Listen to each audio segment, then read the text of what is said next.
Hello everyone, welcome back to this new video. साथियों, आप सभी का स्वागत है इस नए वीडियो में। बहुत ही महत्वपूर्ण वीडियो होने वाला है। जैसा कि हमने आपसे कहा था कि एग्ज़ाम जैसे जैसे नज़दीक आएंगे, कुछ ऐसे इंपॉर्टेंट टॉपिक्स आपके लिए कंप्लीट वीडियो लाएंगे जिससे आपके परीक्षा में प्रश्न बनेंगे ही बनेंगे।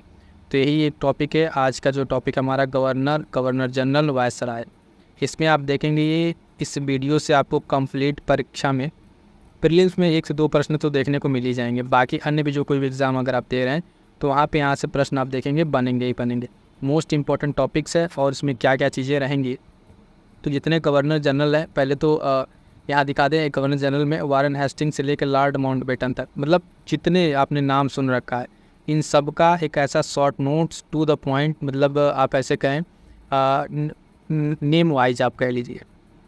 और इसमें आपके जो भी इस तरह के प्रश्न पूछे जाते हैं परीक्षा में, जैसे आप देखिए पहले गवर्नर जनरल है ना, विद्रोह कब किसके टाइम हुआ, कोई नीति जैसे हड़प नीति है, ये सारे के सारे सवाल आपके उसमें कवर अप होंगे। तो कंप्लीट बने रहेगा वीडियो के अंत तक। और ये क्लास करने के बाद से फिर से आपका जो है इस टॉपिक से कोई प्रश्न गलत नहीं होगा। इतना सारा इसमें कॉम्प्रिहेंसिव कवर अप किया गया है और सारे के सारे नोट्स आपको यहाँ पे गवर्नर जनरल से हम लोग कंप्लीट करेंगे। स्टार्ट करेंगे अपने 1 बाय 1 करके, और नेम वाइज सबका जो भी गवर्नर जनरल आएगा, जो भी आएगा उसका वहाँ से हम लोग कंप्लीट आप देखेंगे। उसके कार्यकाल में जो भी सारे महत्वपूर्ण घटनाएं, उन सारे घटनाओं का क्रोनोलॉजिकल ऑर्डर में भी कंप्लीट करते चलेंगे और ये सेशन इस तरीके से आगे बढ़ेगा। ठीक है, तो बात कर रहे थे हम लोग गवर्नर जनरल वायसराय की। सबसे पहले स्टार्ट कीजिएगा किससे? रॉबर्ट क्लाइव से स्टार्ट होती है मॉडर्न इंडिया में। जब रॉबर्ट क्लाइव आता है और वहाँ से जो इस तरीके की चीज़ें स्टार्ट होती हैं, 1757 से 60 के बीच में एक बार रहता है और 1765 से 67 के बीच में 2 बार इसका ये कार्यकाल रहा है। किसका? रॉबर्ट क्लाइव का। और इसने क्या क्या चीज़ें की हैं तो अब देखते चलिएगा और सारा इसी तरीके से शॉर्ट नोट्स बना लीजिएगा। 1 से 2 पेज लगेंगे आपके नोट्स में, ठीक है, और आपका फिर यहाँ से प्रश्न गलत नहीं होगा। तो देखेंगे इसके समय क्या होता है। पहले देखिएगा, ये जो है प्लासी की विजय के बाद से 1757 में, उसके पश्चात बंगाल का क्या बनता है? गवर्नर बनता है प्लासी के युद्ध के बाद। उसके बाद से अगला पॉइंट है कि सुजाउद्दौला तथा मुग़ल शासक जो आलम है, आलम द्वितीय जो, ठीक है, इसके साथ इलाहाबाद की क्या करता है? संधि करता है और बंगाल में द्वैध शासन की स्थापना करता है। तो डायरेक्टली जो लाता है द्वैध शासन, कौन लाता है? तो यही आपका रॉबर्ट क्लाइव के टाइम में। उसके साथ साथ व्यापार जो समिति है उसकी स्थापना करता है। श्वेत विद्रोह होता है इसके टाइम पे, ठीक है ना। कर्मचारियों के उपहार लेने पर प्रतिबंध लगता है। ये सब सारी चीज़ें कब है? रॉबर्ट क्लाइव के टाइम पे होती है।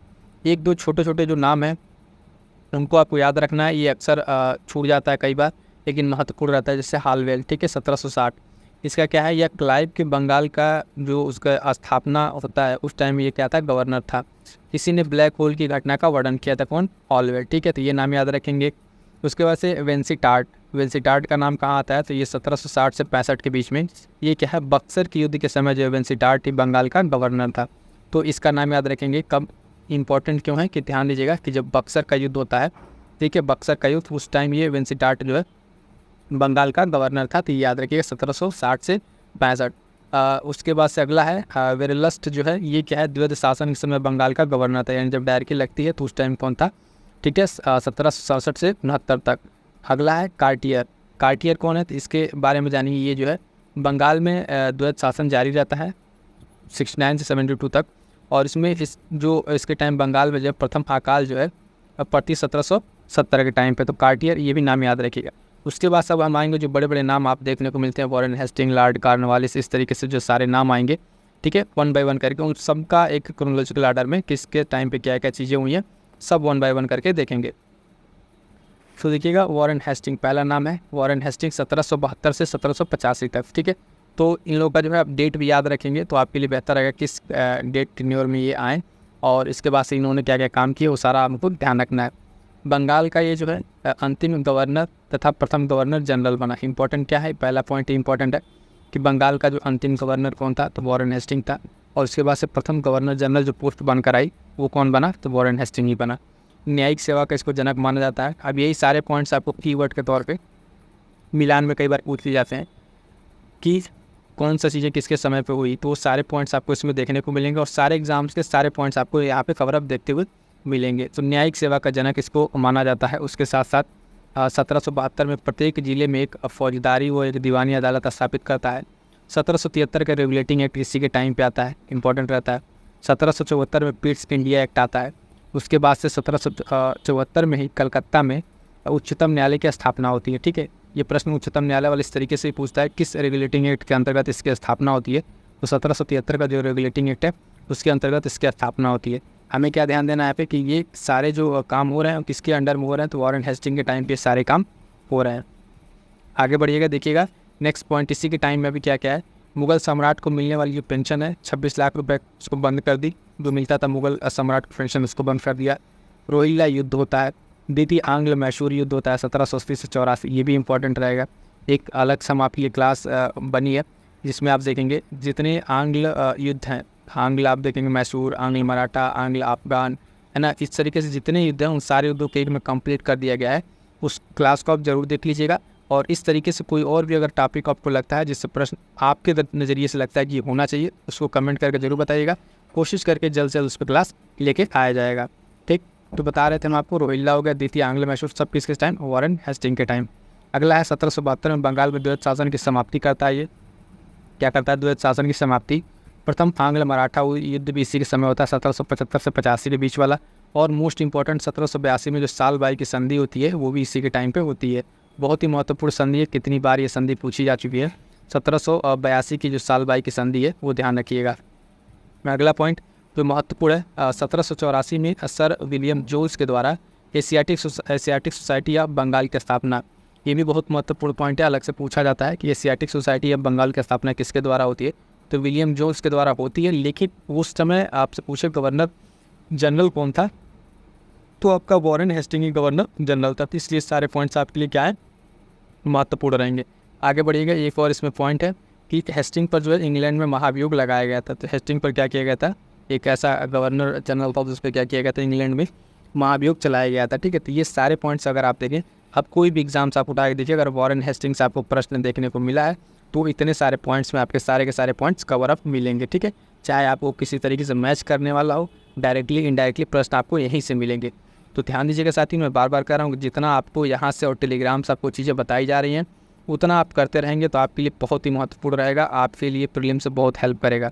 आगे बढ़िएगा, देखिएगा नेक्स्ट पॉइंट जो है लॉर्ड कॉर्नवालिस, 1786 से 1793 तक लॉर्ड कॉर्नवालिस, इसने क्या क्या चीज़ें की हैं। तो पहला देखेंगे, भारतीय जो नागरिक सेवा है उसका ये जनक है। क्या है भारतीय नागरिक सेवा का जनक, पहला पॉइंट में।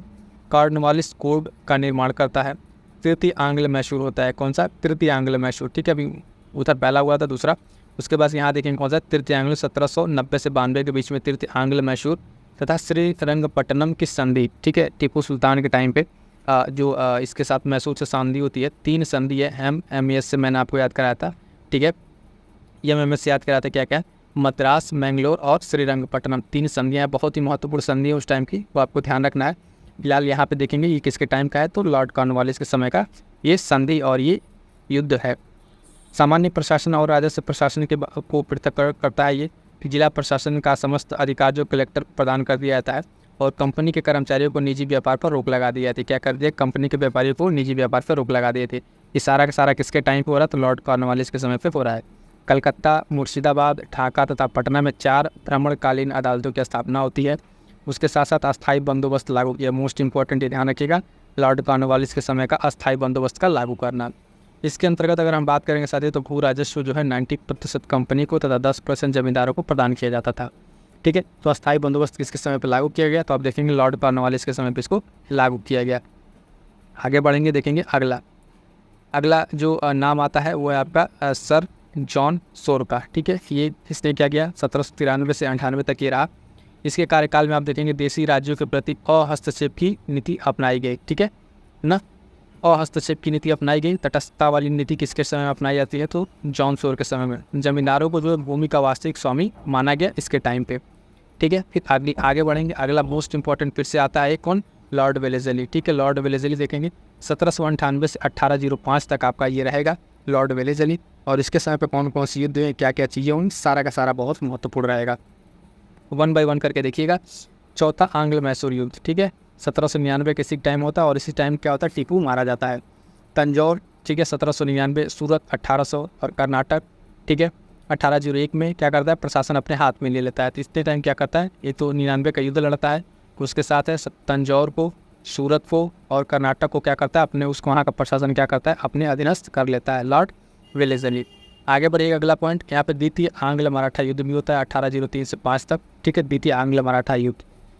ये सारे पॉइंट ऐसे ही अगर नोट्स बना लेंगे, बार बार रिवीजन करते रहेंगे, आपके दिमाग में भी अच्छे से तैयार हो जाएगा और फिर से यहाँ से आपके प्रश्न गलत नहीं होंगे। बसीन की संधि की बात करें तो 1802 में होती है, इसी के टाइम पे होती है ना। और इसने क्या किया, एक सबसे जो इसने काम किया वो क्या किया है, सहायक संधि जो है प्रणाली प्रारंभ की, ठीक है, सहायक संधि प्रणाली जो प्रारंभ किया इसने, और इसके तहत इसने क्या क्या किया आप देखेंगे, हैदराबाद, तंजौर, मैसूर, अवध, ठीक है, मराठा और भोंसले के साथ सहायक संधि इसने साइन की।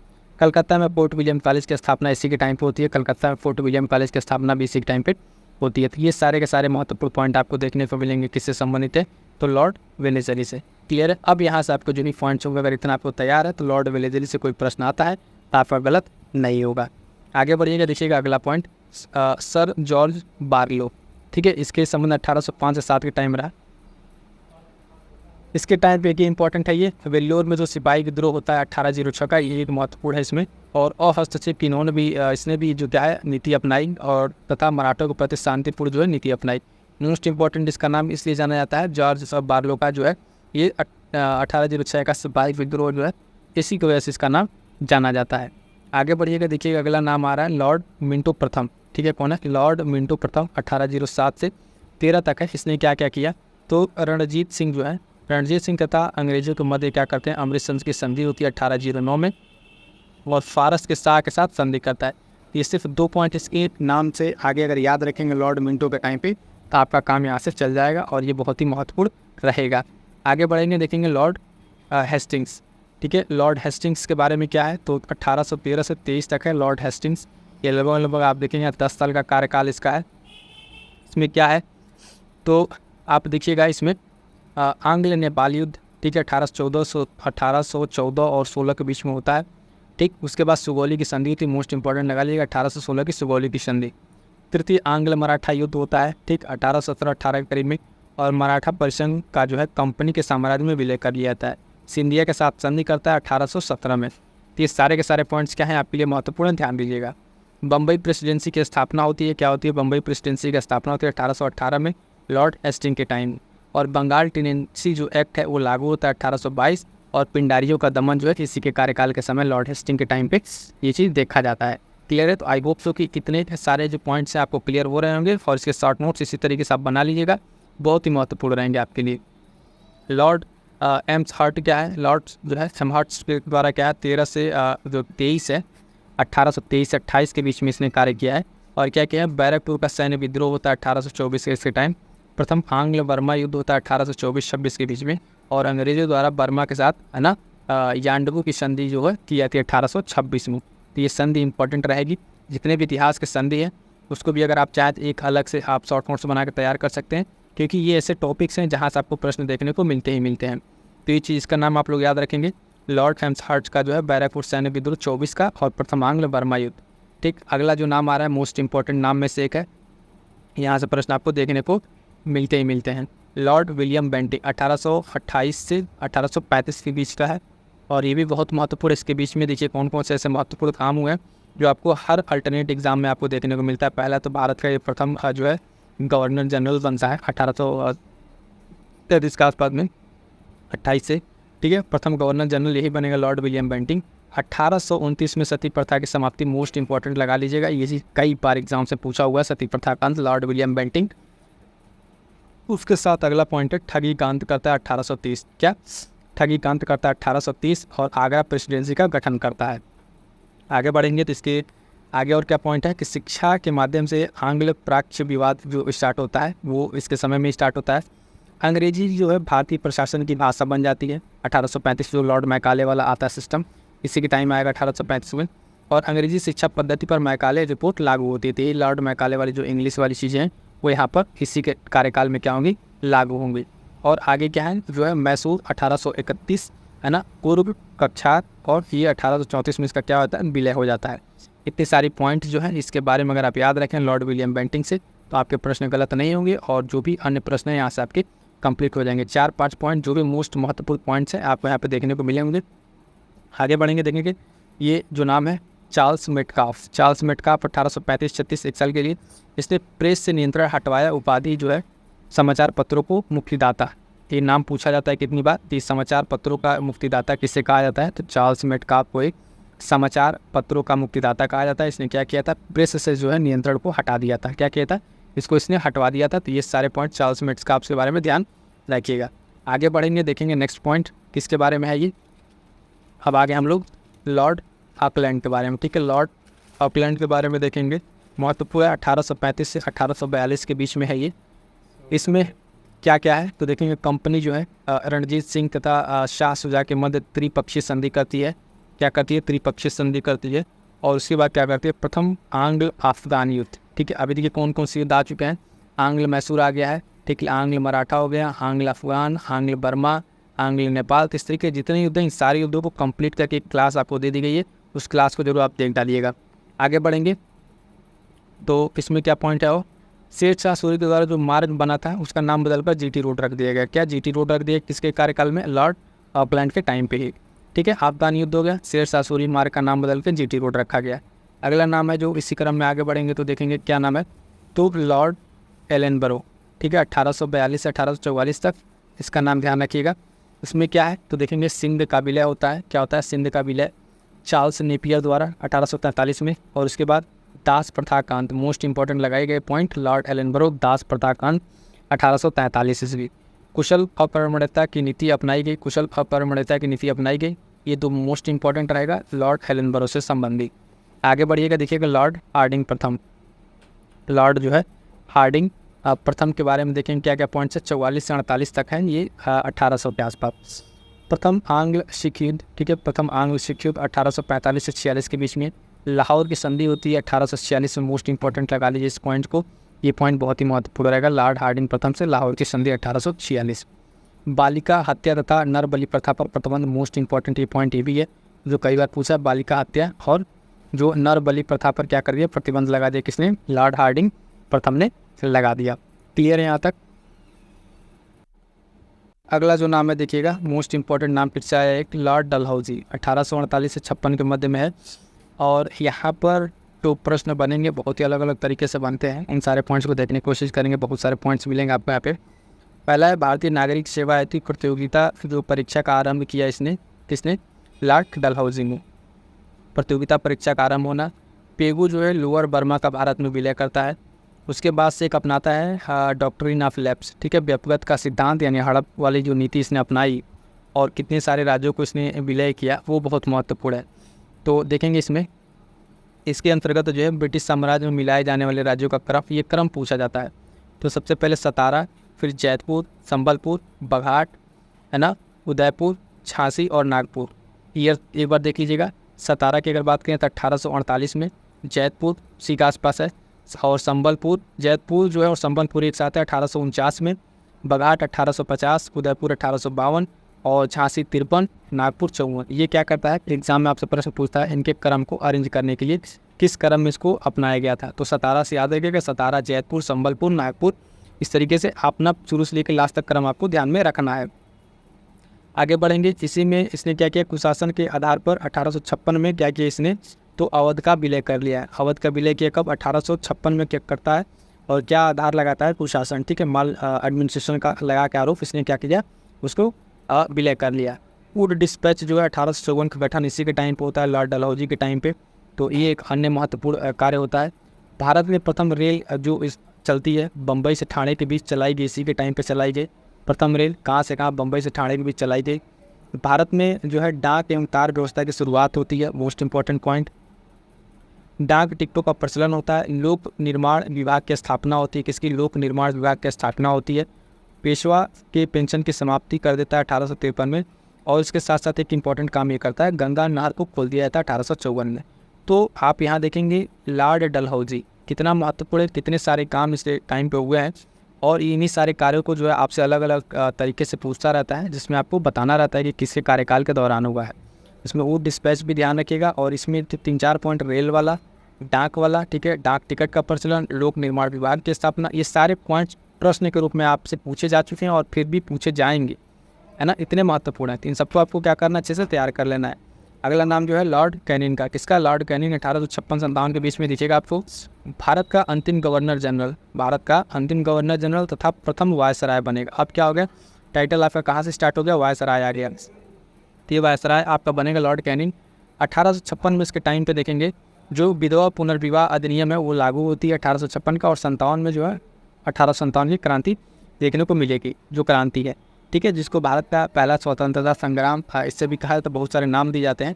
ये 3 पॉइंट 1856 में विधवा पुनर्विवाह अधिनियम, और ये सब सारी चीज़ें आपको ध्यान में रखनी है, ठीक। ये तो हो गया इसके बारे में। और आगे अब क्या है, वायसराय ग्रुप में कौन कौन से काम करता है वो देखिएगा। लॉर्ड कैनिंग जो है फिर से अब 58 से 62 तक वायसराय के रूप में, अभी यहाँ पे क्या था, गवर्नर जनरल था, ठीक है, 56-57 तक था। उसके बाद से 1858 से क्या बन जाता है, जब वायसराय बनेगा उसके आगे इसने क्या क्या काम किए हैं वो चीज़ आपको देखना है, वो भी बहुत महत्वपूर्ण कार्य है, देखिएगा। तो यहाँ पर है बनने के बाद से वायसराय क्या क्या काम करेगा, ये भारत सरकार अधिनियम के द्वारा कंपनी के शासन की समाप्ति करेगा। उसके साथ साथ भारत का प्रत्यक्ष नियंत्रण जो है ब्रिटिश ताज को हस्तांतरित कर दिया जाएगा। जो व्यक्तिगत सिद्धांत है यानी डॉक्ट्रिन ऑफ लैप्स है उसको समाप्ति की जाएगी, और पोर्टफोलियो प्रणाली का प्रारंभ किया जाएगा।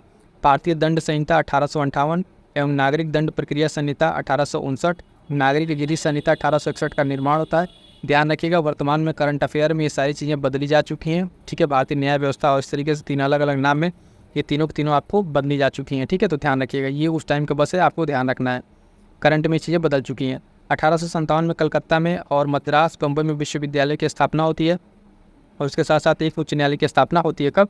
इसी के टाइम में। उसके बाद से क्या गठन करता है इसने कि यूरोपीय सेना द्वारा श्वेत विद्रोह, ठीक है, श्वेत विद्रोह पुलिस विभाग का गठन। ये सब सारी चीज़ें किसके टाइम पे? लॉर्ड कैनिंग के टाइम पे आप देखने को मिलेंगे, 1858-62 के टाइम पे जब ये वायसराय बन के आता है। क्लियर है? तो ये पॉइंट भी आपके लिए महत्वपूर्ण रहेंगे, इसको ध्यान रखिएगा। अगला पॉइंट है जो नाम है इसमें देखेंगे लॉर्ड एल्गिन प्रथम। लॉर्ड एल्गिन प्रथम 1862 से 63 वहाबी आंदोलन का दमन करता है। क्या करता है? वहाबी आंदोलन का क्या करता है, ये दमन करता है। अगला नाम देखिएगा, अगला नाम किससे संबंधित जो है, बस आपको एक ही पॉइंट ध्यान रखने थे, वहाबी आंदोलन वाला। अब यहाँ से देखेंगे अगला पॉइंट जो है आप सर जॉन लॉरेंस, ठीक है, सर जॉन लॉरेंस देखिएगा। इसके बाद से इसने क्या क्या ऐसे काम किए वो सारे पॉइंट देखिए। कह रहा है कि घेराव की जो नीति है उसके प्रतिपादक था ये, ठीक है, घेराव की नीति। उसके बाद से भारत और यूरोप के बीच जो प्रथम समुद्री जो टेलीग्राफ सेवा प्रारंभ करता है 1865 में, ठीक।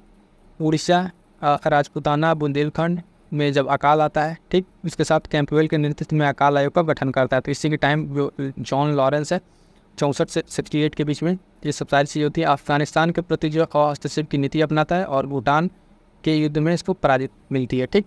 इतने सारे पॉइंट्स आपको ध्यान रखने हैं, किससे संबंधित, तो जो है जॉन लॉरेंस से संबंधित आपको बातें ध्यान रखनी है। अगला पॉइंट है जो, अगला पॉइंट देखेंगे लॉर्ड मेयो, ठीक है, कौन है? लॉर्ड मेयो है। 1869 से 1872 के बीच में इसने क्या क्या काम किए हैं वो महत्वपूर्ण काम देखेंगे। भारतीय सांख्यिकी सर्वेक्षण तथा कृषि एवं वाणिज्य विभाग की स्थापना करता है। ये 2 विभाग इसके समय के इंपॉर्टेंट है, भारतीय सांख्यिकी सर्वेक्षण और कृषि वाणिज्यिक विभाग जो है लॉर्ड मेयो के टाइम। केंद्र तथा प्रांतों के मध्य जो राजस्व बंटवारे की नई प्रणाली का आरंभ करता है, और 1872 में जो है भारत की प्रथम जनगणना कराता है लॉर्ड मेयो।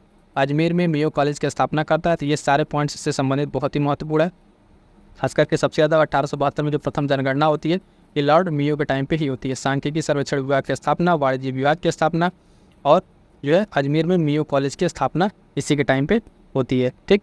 अगला एक नाम है, एक ही इसमें से याद रखना है, लॉर्ड नॉर्थ ब्रुक, ठीक है, 1872 से 76 के बीच में। इससे एक ही काम इसमें इंपॉर्टेंट है, पंजाब में कुका विद्रोह 1872 का और बिहार में अकाल 1873 का। तो लॉर्ड नॉर्थ ब्रुक का नाम, यहाँ से 2 ही पॉइंट आपको देखने को रखे रहेंगे, ये पॉइंट आपके लिए बहुत ही महत्वपूर्ण रहेंगे। क्लियर है यहाँ तक? अगला जो पॉइंट है वो नाम ध्यान रखेंगे लॉर्ड लिक्टन, ठीक है। लिक्टन से संबंधित बहुत सारे महत्वपूर्ण पॉइंट्स है, देखेंगे 1 बाय 1 करके। 1876 से 1880 के बीच में ये रहा, और इसके समय में जो जो महत्वपूर्ण कार्य हुए हैं इनको देखेंगे। ये जो है ओवेन मेरिडिथ नाम से कविताएं लिखता था, ठीक है। दिल्ली दरबार का जो है आयोजन, महारानी विक्टोरिया को कैसर हिंद की उपाधि, ये सब सारी घटनाएं जो है लिक्टन के नाम में। ये पहला क्या बताया हमने कि ओवेन मेरिडिथ के नाम से क्या कर लिखता था, कविताएं लिखता था, ठीक है। और दिल्ली दरबार का आयोजन जो इसके समय पर होता है, महारानी विक्टोरिया को क्या है, कैसर हिंद की उपाधि मिलती है।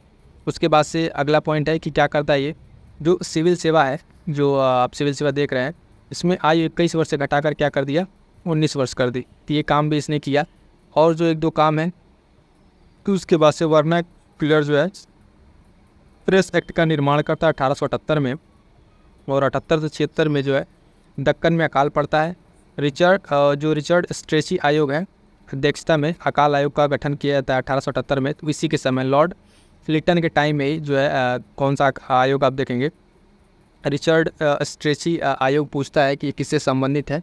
तो रिचर्ड स्ट्रेची आयोग जो है आपका संबंधित है अकाल से, ठीक। और द्वितीय आंग्ल अफगान युद्ध भी 1878 से 80 के बीच में किसी के समय में होता है। तो ये 2-4 जो महत्वपूर्ण पॉइंट्स है इसके लिटन के समय के, ये आपको ध्यान रखना है कि इसका जो नाम ओवन मेडिथ के नाम से कविता लिखता है, महारानी को विक्टोरिया को कैसर हिंद की उपाधि, दिल्ली दरबार का आयोजन है ना, आयु घटा के 21 से 19 वर्ष, और वर्नाक्युलर मोस्ट इंपॉर्टेंट ये प्रेस एक्ट वाला याद रखिएगा, ये सब कई बार जो पूछा हुआ है अलग अलग परीक्षाओं में ये पूछा हुआ है। तो स्ट्रेची आयोग बताई दिया, और द्वितीय आंग्ल अफगान युद्ध आपको ध्यान में रखना है।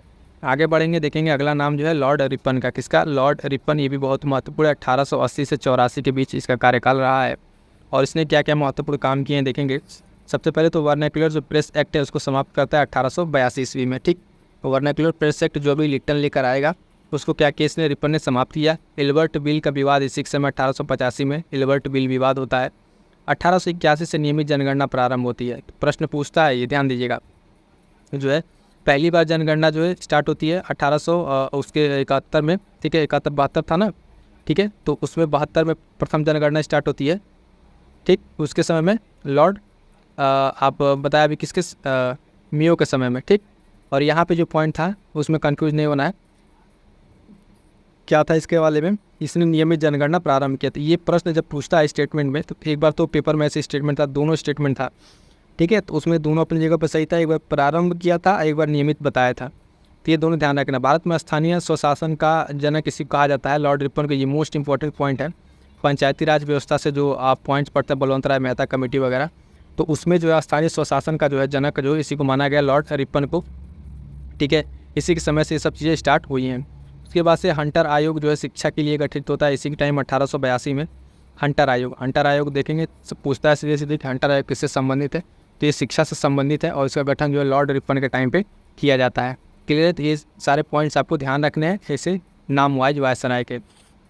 अगला पॉइंट है जो लॉर्ड डफरिन के नाम से, ठीक है। लॉर्ड डफरिन 1884 से 88 के मध्य इसने क्या क्या काम किया है, तो लॉर्ड डफरिन इसी के समय कांग्रेस की स्थापना होती है 1885, ठीक है। जब कांग्रेस की स्थापना होती है तो उस टाइम जो है कौन रहता है यहाँ पे, तो लॉर्ड डफरिन रहता है। तृतीय आंग्ल बर्मा युद्ध और बर्मा का विलय, ठीक है। ये सब चीज़ें किसके साथ होती है, तो लॉर्ड डफरिन के टाइम में होती है। अगला नाम है साथियों, ध्यान दीजिएगा, लॉर्ड लैंसडाउन, ठीक है। लॉर्ड लैंसडाउन 1888 से 94 ईस्वी तक इसने क्या क्या किया है, तो देखेंगे भारत में निर्वाचन जो सिद्धांत उसका प्रारंभ किया। मणिपुर का विद्रोह होता है 1891 का। भारत और अफगानिस्तान के बीच में डूरंड रेखा जो है उसका निर्धारण होता है, ठीक, 1893 में।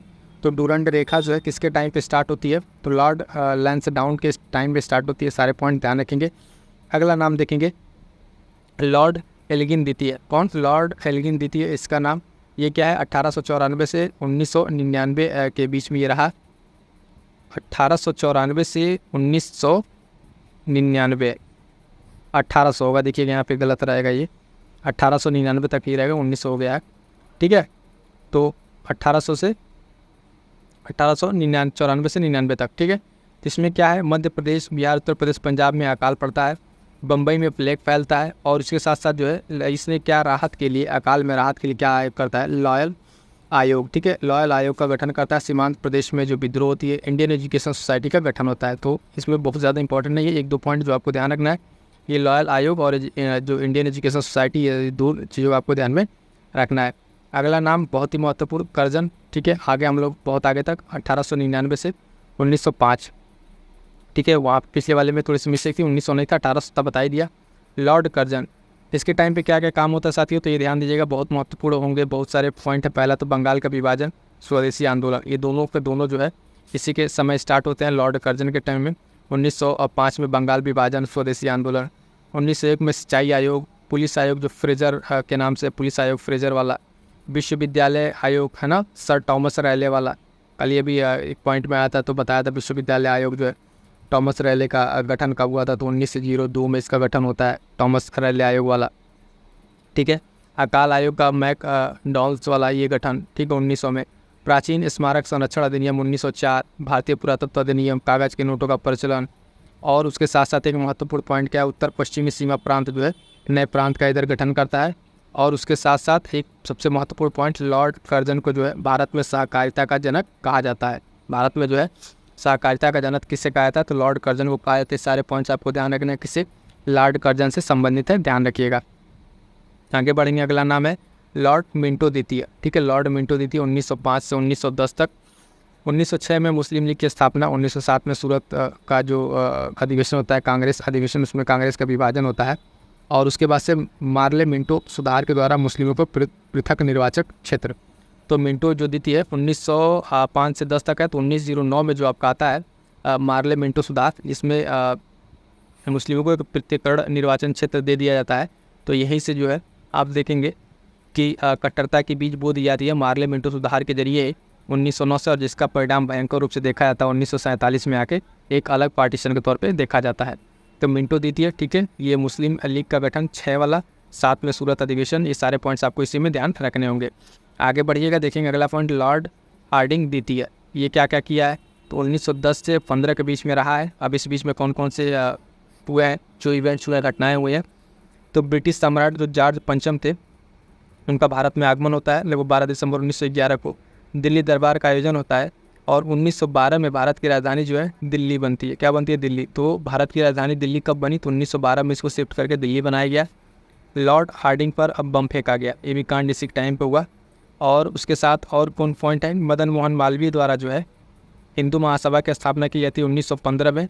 गांधी जी का दक्षिण अफ्रीका से भारत आना 1915। ठीक है, कमेंट करके ज़रा बताइएगा ये गांधी जी किस डेट को आए थे, वो डेट इंपॉर्टेंट है। उसी दिन मनाया जाता है क्या, प्रवासी दिवस मनाया जाता है, प्रवासी दिवस, ठीक है, और प्रवासी भारतीय दिवस मनाया जाता है। तो वो डेट इंपॉर्टेंट है, आप ज़रा कमेंट करके बताइएगा। हमने आपको करंट अफेयर वाली क्लास में ये सब बता रखा है। आगे बढ़ेंगे, इतना क्लियर हो गया ये सब सारे पॉइंट्स लॉर्ड हार्डिंग द्वितीय से संबंधित। ये सारे पॉइंट्स आपको ध्यान रखने हैं। इसमें इंपॉर्टेंट 15 वाला ये अलग से भी पूछ लेगा, हिंदू महासभा की स्थापना किसके द्वारा होती है, तो मदन मोहन मालवीय के द्वारा, कब, 1915 में। तो इस तरीके से प्रश्न आपको जब यहाँ से बने तो इन सारे प्रश्नों का आप जवाब दे पाइएगा। ठीक है, आगे बढ़ेंगे, अगला नाम है लॉर्ड चेम्सफोर्ड। लॉर्ड चेम्सफोर्ड 1916 से 21 के मध्य। ये क्या है, इस टाइम कांग्रेस का जो लखनऊ अधिवेशन 1916 वाला होता है, इसी के टाइम कांग्रेस का पूर्ण एकीकरण होता है। कांग्रेस और मुस्लिम लीग में समझौता जो हो जाता है। तृतीय आंग्ल अफगान युद्ध। शिक्षा पर जो है सैडलर आयोग का गठन होता है 1917, इंपॉर्टेंट रहेगा ये वाला। ठीक है, और ये 1916 का अधिवेशन भी ध्यान दीजिएगा, कांग्रेस का लखनऊ अधिवेशन। इसकी अध्यक्षता जो है अंबिका चरण मजमूदार ने की थी अध्यक्षता। ये भी कई बार प्रश्न पूछा हुआ है, तो ये पॉइंट भी ध्यान रखिएगा, 1916 कांग्रेस अधिवेशन। शिक्षा पर सैडलर आयोग हो गया। उसके बाद से आगे बढ़िएगा, देखिएगा अभी बहुत सारी घटनाएं। रॉलेट एक्ट 1919, ठीक है, ये आता है। जलियांवाला बाग हत्याकांड 13 अप्रैल 1919 को। खिलाफत एवं असहयोग आंदोलन की शुरुआत इसी टाइम होती है, मतलब इसी के कार्यकाल के समय। यहाँ वाला जो भारतीय स्वतंत्रता संग्राम का आंदोलन जब पूरी तरीके से शुरू हो जाता है, बहुत सारे इवेंट आपको देखने को मिलेंगे, बट उसमें जो इंपॉर्टेंट इवेंट है वो आपको यहाँ पर देखने को बता दिया जा रहा है। तिलक और एनी बेसेंट द्वारा जो होम रूल लीग की स्थापना, बनारस हिंदू विश्वविद्यालय की स्थापना 1916। उसके बाद से अगला पॉइंट, मॉन्टेग्यू चेम्सफोर्ड की घोषणा 1917। भारत सरकार अधिनियम 1919 लागू। इतने सारे चीज़ जो होती है लॉर्ड चेम्सफोर्ड के टाइम में होती है। तो आप अगर सिंपल सा 1916 से 21 का कार्यकाल और इसका नाम याद रखेंगे तो उस बीच की सारी घटित घटनाएं जो महत्वपूर्ण आप जो है स्वतंत्रता संग्राम वाले में पढ़ते हैं, गांधी युग वाले में पढ़ते हैं, तो ये सारी की सारी चीज़ आपको क्लियर रहेंगी। अगला नाम है साथियों, ध्यान दीजिएगा, लॉर्ड रीडिंग 1921 से 26। ठीक है, ये रीडिंग 1921 से 26, इसमें क्या क्या घटनाएं हैं तो देखिएगा। चौरी चौरा का कांड है, स्वराज पार्टी का गठन है, सब इसी के दौरान होती है। प्रिंस ऑफ वेल्स का भारत आना 1921। 1921 का मोपला विद्रोह, काकोरी ट्रेन डकैती, जब इसका अभी नाम बदल के काकोरी ट्रेन एक्शन कर दिया गया है, तो डकैती हटाइए यहाँ से 1925। ठीक है, ये सारे पॉइंट्स। उसके बाद से पॉइंट्स, भारतीय कम्युनिस्ट पार्टी का गठन 1921। अखिल भारतीय साम्यवादी दल का गठन 1924, है ना, दिल्ली में। उसके बाद से कलकत्ता, अलीगढ़, अमृतसर, इस सब में क्या है, सुल्तान में सांप्रदायिक दंगे हुए। स्वामी श्रद्धानंद की हत्या हो जाती है 1926 में। तो ये सारी घटनाएं क्या है, लॉर्ड रीडिंग के कार्यकाल से संबंधित है। और इन सारी घटनाओं में जो महत्वपूर्ण है आपका ये ऊपर का 3 आप देखेंगे, ये यहाँ तक पॉइंट जो है अखिल भारतीय गठन तक का बहुत ही महत्वपूर्ण रहेगा, ध्यान दीजिएगा। आगे बढ़ेंगे, देखेंगे लॉर्ड इरविन। ठीक है, धीरे धीरे हम लोग अंतिम पड़ाव तक हैं इस टॉपिक के। तो यहाँ पर नाम आया लॉर्ड इरविन का। लॉर्ड इरविन 26 से 31 तक इसके टाइम में या कार्यकाल में आप कह लीजिए क्या क्या जो मोस्ट इंपॉर्टेंट इवेंट हुए हैं। तो देशी रियासतों के संबंध में बटलर समिति मोस्ट इंपॉर्टेंट 1927 का बनना, साइमन कमीशन का भारत आना 1928, नेहरू रिपोर्ट 1928। तो ये सारे डेट भी अगर आप याद रखेंगे तो आपको आपके लिए जो है क्रोनोलॉजिकल ऑर्डर में अनुसार जो है सेट करने के लिए देता है। वहाँ पे सारी चीज़ें आपके लिए महत्वपूर्ण रहेंगी। 1929 में दिल्ली के असेंबली हॉल में क्रांतिकारियों ने जो बम फेंका, ठीक है। कांग्रेस का लाहौर अधिवेशन, पूर्ण स्वराज की जो मांग, ठीक है। शारदा अधिनियम का लागू होना। उसके बाद से 1930 में लंदन में प्रथम गोलमेज सम्मेलन और गांधी के साथ जो है गांधी इरविन समझौता जो है 5 मार्च 1931। ये डेट बहुत महत्वपूर्ण है, कई बार पूछा हुआ है, ठीक है। तो इतने देखिए 2 चीज़ें यहाँ पे 2 तरीके से आप समझने का प्रयास करिएगा। एक तो लॉर्ड इरविन के कार्य की सारी घटनाएं बता रहे हैं, और इन सारी घटनाओं को अगर आप क्रम के अनुसार अगर याद रखते हैं, जो डेट इसमें मैं बता रहा हूँ ईस्वी, तो आपके मॉडर्न इंडिया के जो आधुनिक भारत के स्वतंत्रता संग्राम से संबंधित 2 से 3 प्रश्न आपको ईजिली यहाँ से उस तरीके से हो जाएंगे। और ये जो वायसराय वाला यहाँ से भी आपका हो जाएगा। तो आई होप सो कि सारे पॉइंट्स आपको क्लियर होंगे, इन सबको आपको ध्यान में रखना होगा। आगे बढ़ेंगे, देखेंगे next point, Lord Willingdon. Lord Willingdon जो है 1931 से 36 के बीच में रहा। इसके टाइम पे क्या क्या चीज़ें हुई, तो बेरोजगारी पर जो है सप्रू आयोग का गठन। तो अगर सिंपल सा आपसे पूछे सप्रू आयोग का संबंध किससे है, तो बेरोजगारी पर ये आयोग बना था। उसके बाद से अगला पॉइंट है जो गोल मेज सम्मेलन 1931, सांप्रदायिक पंचांट जो आती है 1932 का। गांधी अंबेडकर के मध्य पूना समझौता जो होता है, ये भी इसी के कार्यकाल में होता है। भारत शासन अधिनियम 1935 का पारित होना, बर्मा को भारत से अलग किया जाना, सारी चीज़ें घटनाएं किसके कार्यकाल के दौरान की हैं, तो लॉर्ड विलिंगटन, ठीक है, याद रखिएगा। और इसके जो कार्यकाल में घटनाएं बहुत महत्वपूर्ण है मॉडर्न इंडिया के पर्सपेक्टिव से भी। अगला नाम लॉर्ड लिनलिथगो, ठीक है, लॉर्ड लिनलिथगो 1936 से 44 के मध्य। अब इसमें देखेंगे क्या क्या होता है, तो आप देखिएगा इसमें प्रांतीय चुनाव 36-37 वाला 1936 प्रांतीय चुनाव होता है। उसके बाद से अगस्त प्रस्ताव आता है ना, 8 अगस्त 1940 को। डेट को भी ध्यान रखते चलिएगा, सारा डेट आपके लिए बहुत ही महत्वपूर्ण है। मुस्लिम लीग द्वारा कराची अधिवेशन 1940, पाकिस्तान की मांग करता है वहाँ से। उसके बाद से क्रिप्स मिशन का भारत में आना 1942, भारत छोड़ो आंदोलन 8 अगस्त 1942, ठीक। और एक ये धन निकासी पर वेल्बी आयोग का गठन। तो ये सारे के सारे जो पॉइंट्स हैं बहुत ही महत्वपूर्ण है, इनको आपको एज इट इज़ ऐसे तैयार रखना है, ठीक है। क्रिप्स मिशन वाला भी पूछ चुका है, भारत छोड़ो आंदोलन का डेट पूछ चुका है, अगस्त प्रस्ताव, ये सारे के सारे डेट आपसे पूछे जा चुके हैं। तो कार्यकाल भी याद रखिए लॉर्ड लिनलिथगो के टाइम के हैं, और ये बहुत ही महत्वपूर्ण पॉइंट, यहाँ से प्रश्न आपको सीधे सीधे बनते हैं। अगला है लॉर्ड वेवेल, ठीक है, 1944 से 47 तक। ये क्या करता है, इसके टाइम पर शिमला सम्मेलन होता है 1945, कैबिनेट मिशन का भारत में आगमन होता है 1946 मार्च में, ठीक। उसके बाद से एक जो अंतरिम जो कार्रवाई जो सरकार होती है गठन होता है 1946 में। उसके साथ ही साथ एक घटना, बड़ी घटना, मुस्लिम लीग द्वारा प्रत्यक्ष कार्रवाई दिवस का जो किया जाता है, जिसमें बहुत सारे हिंसात्मक लोग मारे जाते हैं 1946 में, ठीक है। इसमें यहाँ भी एक पॉइंट है, इसका डेट कई बार पूछा हुआ है, हम चाहेंगे इसको आप कमेंट करके बताएं, प्रत्यक्ष कार्रवाई दिवस किस डेट को मनाया गया था, वो डेट आप कमेंट करके थोड़ा बताइएगा। आगे बढ़िएगा, देखिएगा संविधान सभा का चुनाव जो 1 जुलाई 1946, बॉम्बे में नौसेना का विद्रोह 18 फरवरी 1946। ये सारे पॉइंट्स किससे हैं, लॉर्ड वेवेल के टाइम में, और ये सारे के सारे महत्वपूर्ण आपके पॉइंट्स देखने को रहेंगे। आगे बढ़िएगा, अगला नाम जो है लॉर्ड माउंटबेटन 1947 से 48 तक, 1947 से 48 तक। ये भी बहुत ही महत्वपूर्ण रहा इसका कार्यकाल। 3 जून को जो इसके द्वारा भारत विभाजन की घोषणा की गई 1947 में।